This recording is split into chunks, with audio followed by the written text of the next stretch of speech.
Why did you drop out of this race for Senate? Well, Andy, I started this campaign to send Thom Tillis packing, and on that front, it was mission accomplished.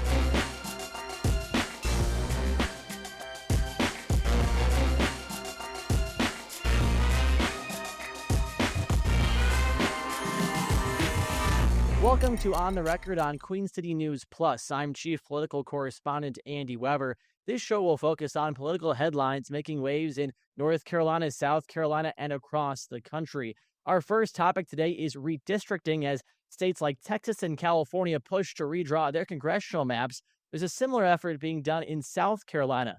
We spoke with Professor Scott Huffman. Here's our conversation. We are now joined by a political science professor from Winthrop University, Scott Huffman. First question for you, Scott. The topic here obviously is redistricting. A term often used with that is gerrymandering. So could you define both those terms for us right now? Sure. Gerrymandering is a historical term, actually. It came about in 1812.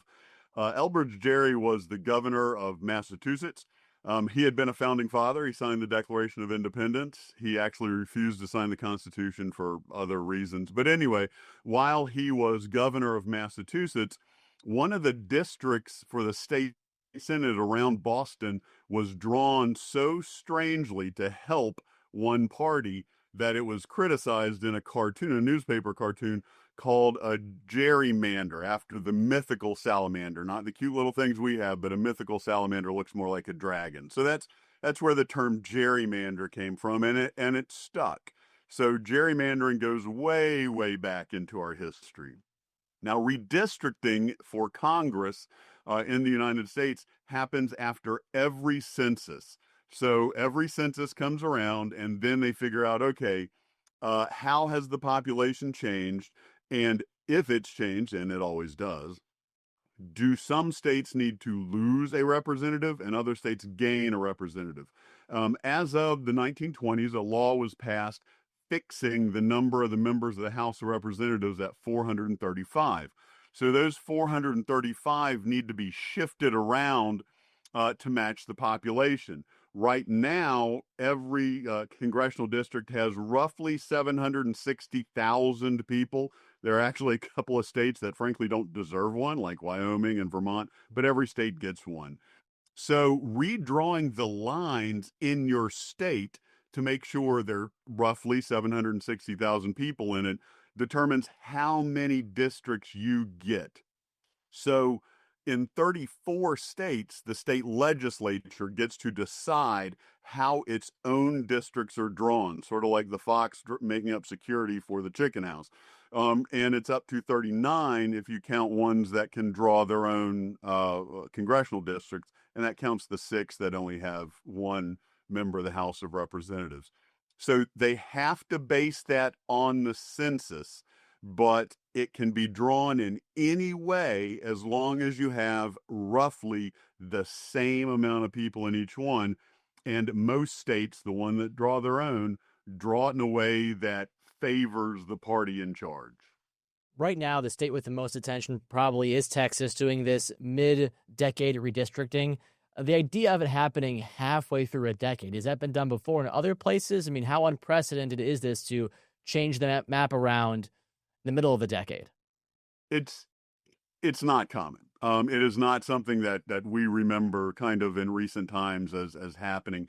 It is completely legal. A state is the one that determines how it draws its district lines. Again, most of them, the legislature does it, but in several, a committee does it, or a commission. In some of those, it's a bipartisan commission. In other, it's a nonpartisan commission. But they're allowed to do it any time between one census and another, as long as the amount of people counted is counted based on the last census.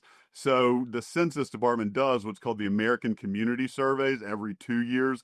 So you can't redraw your district lines based on the American Community Surveys. It has to be on the last census. But yes, it's legal to redraw it within any time between one census and another. You said it was rare. We're now seeing this push from Congressman Ralph Norman, a candidate for governor in South Carolina. Is the idea of redistricting mid-decade novel for South Carolina? Yeah, it's basically this has to do everything with partisanship. So, kind of going back in time a little bit, especially in the South after the Civil War, early 20th century, especially in the South, there were no black representatives after Reconstruction. There were during Reconstruction. So then after the Civil Rights Movement, folks said, hey, there are no black representatives, even though 27% of South Carolina is black. So how do we remedy that? Well, the remedy was to allow majority minority districts where the majority of people in a district was a minority. So they allowed majority minority districts. That led to some crazy drawn districts. North Carolina has a great example where the district went from Charlotte to Greensboro, more or less just following a highway. So Shaw v. Reno comes along in the early 1990s and says race can be considered, but it can't be the first consideration when it comes to redrawing district lines. So we got in South Carolina the 6th congressional district, which was a majority minority district after the case that allowed race drawn districts. And Jim Clyburn's the representative for that. Under the new rules, that can be done away with. So you can draw districts that carve out part of Jim Clyburn's Democratic precincts and put in Jim Clyburn's 6th district precincts that are more Republican, and you could gerrymander out the one Democrat in our congressional delegation. Now, we have seen some states in the past, or at least ACLU in some states and other groups, NAACP specifically, sue over the redrawing of maps when it came to the issue of race. Could, if Clyburn were to lose his district and it were to go Republican in some way, would he have a chance, or would the NAACP have an ability to sue over that? Oh, they'll absolutely sue. Whether or not it'll be successful is a different matter. After every redistricting, to the degree that it is drawn in a way that the NAACP thinks dilutes black voting, they're going to sue, and they have. When we got the new 7th district in South Carolina, one of the maps that was drawn, the Senate map or state Senate map originally, actually had drawn a district where it would be close, but it would have been possible for a conservative Democrat to win that. Well, the Senate ended up using a parliamentary rule that allowed them to replace their drawn districts with the state house's drawn districts, and they had to vote on that. And so the district they ended up with in the 7th district was a district the Republican couldn't lose. So the NAACP sued on the basis of that, saying black votes were diluted. So yes, the NAACP would sue if it were redistricted in a way that black votes were sliced out and wouldn't allow something like Jim Clyburn's district. It does seem that the call from Norman does come at a time when he's trying to appeal to the president, get his endorsement, because the president wanted to see this happen in Texas. All that being said, is this call from Norman a future of politics? Is it just a passing fancy? How would you describe this recent trend? Well, as the Supreme Court kind of goes forward, it is entirely possible that Section 2 of the Voting Rights Act might be struck down. And that's sort of what allowed the partisan gerrymandering, the creation of majority-minority districts. And if that happens, yes, in strong Republican-controlled states, especially where there's a Republican supermajority, and in states, depending on whether or not the governor is allowed to veto the legislature's decision or not, yeah, we'll see it going forward. Just like Citizens United, the Supreme Court case fundamentally changed the way, especially presidential, but now all politics are run. Yeah, a Supreme Court decision that made this much easier could change things going forward, especially in states where one party has a supermajority. We appreciate Scott Huffman joining us for that conversation. Our next topic is the race for South Carolina governor, where we sat down with one of the candidates, Lieutenant Governor Pamela Evette. We'll have that conversation after the break. Welcome back to On the Record on Queen City News Plus. I'm Chief Political Correspondent Andy Weber. Right now, South Carolina Republicans find themselves in a bitter primary for South Carolina governor. We spoke with one of the candidates, Lieutenant Governor Pamela Evette. Here's our conversation.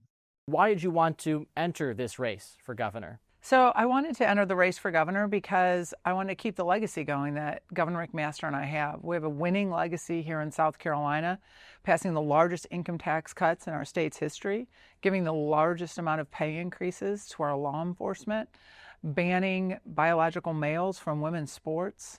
And so economic development, the list goes on and on. You can only do so much in 2 terms. What do you want to do? What issues are facing South Carolinians, do you think, that need to be addressed if you were to be elected governor? So, as I mentioned earlier, we started the ball rolling with the largest state tax cuts that we've ever had in South Carolina history. And I want to see South Carolina become a zero income tax state.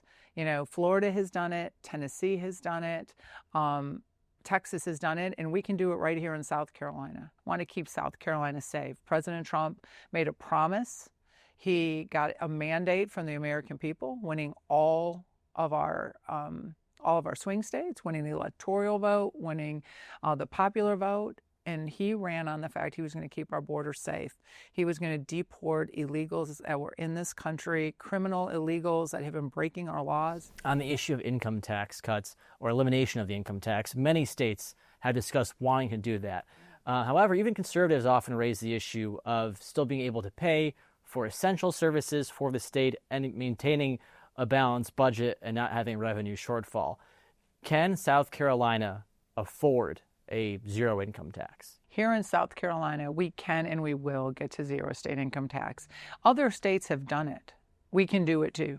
How do you separate yourself from Governor McMaster? Obviously, you're proud of the work you did together, but as a candidate yourself, how do you differ from the governor? Well, I think the governor chose me. I'm the first lieutenant governor here in South Carolina that was chosen by the governor to be their running mate.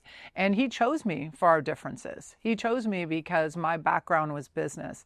I am a conservative businesswoman. I'm a woman of faith. I'm a mother of 3. That shows a lot about how we differ already, but that's what he wanted. He wanted somebody that could come in and we could complement each other. And it's been amazing in our administration because I've been able to be more than a ceremonial lieutenant governor. I've been able to work hand in glove with the governor on issues that have impacted the people of South Carolina. So folks are hearing lots of similar messages between those who have filed. So how do you differ yourself if you seem to have very similar messages from Republicans? Where I stand out, let's talk about President Trump, because there were a lot of questions in there. I'm the only person that is in the governor's race that has stood by the president from day one. When the president came to South Carolina to announce that he was running for president in January of 2023, the governor and I stood with him. You look out at the field, there's nobody else who started a business from the ground up. There's nobody else that turned it into a national company. Congresswoman Mace, who has yet to declare her candidacy but has hinted at possibly running for governor, has said multiple times this is a race between her and A.G. Wilson if she were to run. What do you make of her assessment? I don't follow the Congresswoman, so I don't really know what she says. I think the people of South Carolina, they voted for President Trump in record numbers. People of South Carolina want a business person at the helm. They want somebody that they know has their best interests at heart, that knows how to run a growing state because they ran a growing business. And then that's going to really come through in the end. Is South Carolina at risk of going woke? That's what she said. No. South Carolina, we were one of the first states to pass a law to have no biological males in women's sports. South Carolina is a proud red state, and we continue to get redder and redder. A new poll that was out by the South Carolina Policy Council put Mace ahead as well as Wilson, put you a few points behind them. Does polling concern you at all? No, this is so early in the game. I think this is a lot of these polls. I'm not sure what questions were asked. We've seen polls. We've seen President Trump was behind in polls and then came out to be victorious. So, I think polls may be a good gauge. I think this is very early in the race. It seems we're so early in the campaign. 2026 does seem so far away in some respects. How has that campaign been so far? Campaign has been wonderful. I'm very proud and humbled of our launch. We had a packed house with 100 in the overflow area. 24 hours in, we raised $1 million in 24 hours. That, again, really humbling. And then last week, Major General Livingston, Medal of Honor recipient, an amazing patriot, lives here in South Carolina, endorsed me. And for those reasons, wanting a business person, wanting somebody who could solve problems, wanting somebody who could take South Carolina into the future. Because really, the governor always says it, our best days are always ahead. Good leadership puts our best days in front of us. I'm sure you've spoken to lots of voters. In those conversations, what surprised you the most? I think nothing really surprised me because I've been out and about my entire time as lieutenant governor, being with people, being with businesses, and listening to them. And I think that is what's been really important, is listening to what people want. So nothing has really surprised me. People want what's good for them at home. They want their children to be educated. This is what President Trump knew. This is what the governor and I knew. They want what they want. Businesses to grow. They want their taxes to come down. They want their children to be educated. That's what's important. It's what's important to people at their kitchen table. A big thing when it comes to state politics is the legislature. They play a major role in getting policy passed. How would you view your relationship with the legislature, and what's your assessment of how it works right now here in Columbia? You're absolutely right. I think the success of a governor and the success of the executive branch comes with, having good relationships within the General Assembly. And you can see that. Our record is very clear. The governor and I have had big wins working with the General Assembly. And that's how you get things done. That's what people want to see. They don't want to see government that's dysfunctional and stopping. They want to see government work for their best interest. And I have been really proud to get to know all of our people in our General Assembly on the House and the Senate side. I consider a lot of them friends. We don't always agree on everything, but nobody agrees with somebody on everything. Back to those campaign stops, what is the first thing that voters bring up? Is it income tax cuts, or is there a different topic they often discuss? No, actually, DOGE is what voters are really bringing up. Now, I'm an accountant by trade, and so I used to always refer to that as efficiency. That's where President Trump was hearing that, on a national level. People don't want to see their tax dollars that they work so hard for getting squandered. And that's what came to light on a federal level. And so when you talk to South Carolinians, they want to make sure that's not happening here. And again, you're not going to see it. South Carolina, we have the largest rainy day fund in the state's history. And we continue to have a balanced budget every year. It's in our Constitution. So you're not going to see, large tranches of money going to foreign countries. You're not going to get that. But how do we take what we have and we run it tighter? We use technology. That's what you do in business. How do your next few weeks look? Really busy. I think my next 10 months are going to be really busy. But my last, the last 6.5 years of my life have been busy working for the people of South Carolina. So I look forward to it, and I look forward to seeing everybody out on the trail. I appreciate Lieutenant Governor for sitting down with me in Columbia. Coming up after the break, we shift our focus to North Carolina, where Democrats have one last choice in the race for Senate. Welcome back to On the Record. I'm Andy Weber. Earlier this year, North Carolina Senator Thom Tillis announced he would be retiring from his office, setting up one of the most competitive and closely watched races in the country. Democrats are lining up behind former Governor Roy Cooper to replace him. One of them, U.S. Congressman Wiley Nickel, who initially threw his hat in the ring but then withdrew. Here's what he had to say. Let's first start off with, why did you drop out of this race for Senate? Well, Andy, I started this campaign to send Thom Tillis packing, and on that front, it was mission accomplished. But in all seriousness, Roy Cooper is an absolutely tremendous candidate. I worked closely with him in the North Carolina State Senate and in the U.S. Congress, and he's got what it takes to flip this seat. And right now, this just wasn't a decision about what's best for me. It's what's best for the country, what's best for North Carolina. And Roy Cooper is the kind of bipartisan leader we need in the Senate. So I'm proud to support his campaign. Had a great meeting with him yesterday where we talked about this race, and I know I'm leaving things in good hands. And the message is pretty simple here. Democrats are united in support of making sure we flip the Senate seat from red to blue. What are the biggest issues you'd say facing North Carolina right now that Roy Cooper and you care about? You know, it's economic issues. That's what this race is going to be all about. Donald Trump is totally screwing working families in our state. You know, he's got this bill that is going to rip away health care from over 600,000 North Carolinians to pay for tax cuts for billionaires, while at the same time exploding the deficit and the debt. We need a lot better than that. We need folks who are going to go and have North Carolina's back in the U.S. Senate.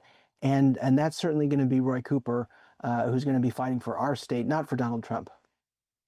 There was talk during the last election when it came to Biden and Harris that there really wasn't a choice for Democrats. It was made for them. In this case right now, there is one leading Democrat. Are you concerned by you dropping out that Democrats won't have a choice come primary season? I think the choice really is going to be what's best for North Carolina. And, you know, on this count, when you have someone like Roy Cooper, who's been a great leader, a great bipartisan leader for our state, this is about who's the most electable right now. And frankly, for the U.S. Senate, in the last 40 years, Democrats have elected two senators in all of that time. So it's an uphill battle, and it's one that we need to be united for. This is a very different situation, but I'm very hopeful and optimistic that Roy Cooper is going to be the right candidate to make sure we flip the Senate seat. Cooper was popular among Republicans and Democrats in North Carolina. That being said, this race for Senate could be different. In the past, they've had Republicans in the Senate seat in both seats here for North Carolina. So why do you believe he has an appeal for both political parties? Well, I think it's a pretty simple issue with this election. You've got Roy Cooper and you've got Donald Trump's hand-picked candidate, big oil lobbyist Michael Whatley. This is somebody who wasn't picked, by voters in North Carolina, by Republicans in North Carolina. He was picked by Donald Trump, and he's going to be loyal to Donald Trump. And that is absolutely horrible for working families in our state. We need someone who's going to have our backs in North Carolina and stand up for what's right for our state, not to be Donald Trump's hand-picked choice who will do anything he tells them. That's just one of the biggest problems I saw in Congress were the folks who would do anything that Trump told them to do, even if it's bad for our state. What do you make of the potential opponent of former Governor Cooper, Michael Whatley?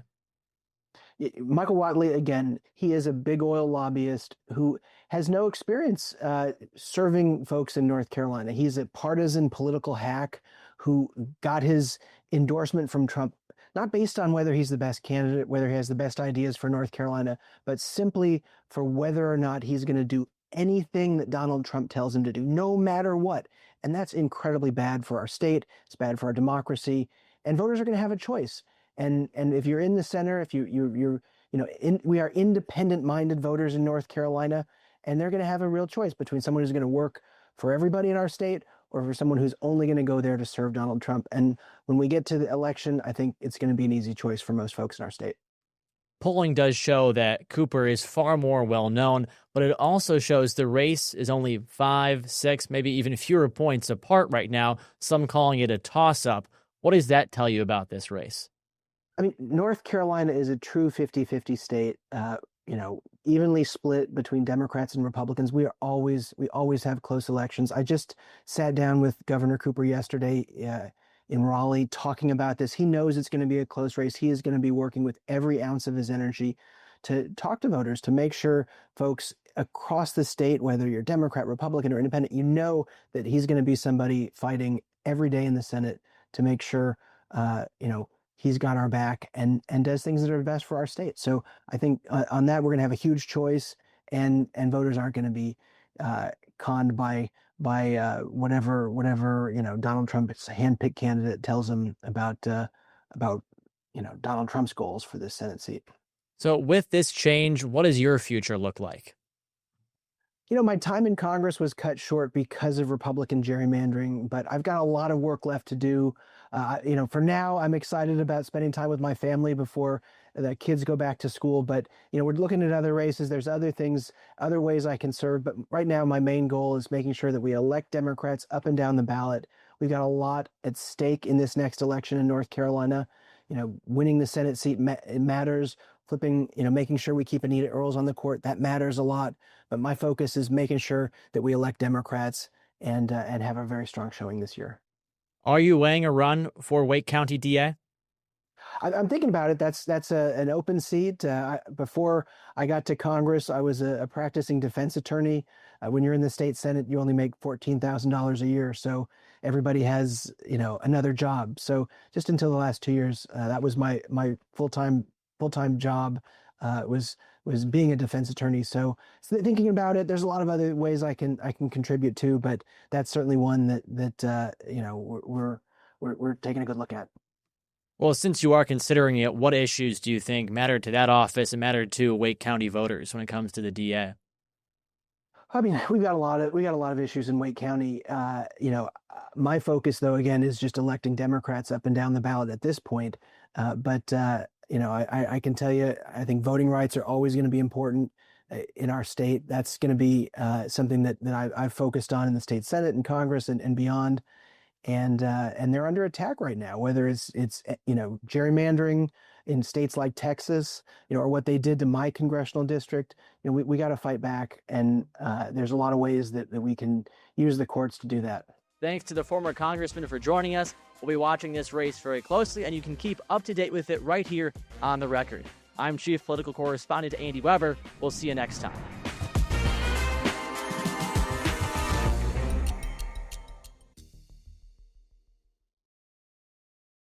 Queen City News Plus. Just search Queen City News on your smart TV's app store.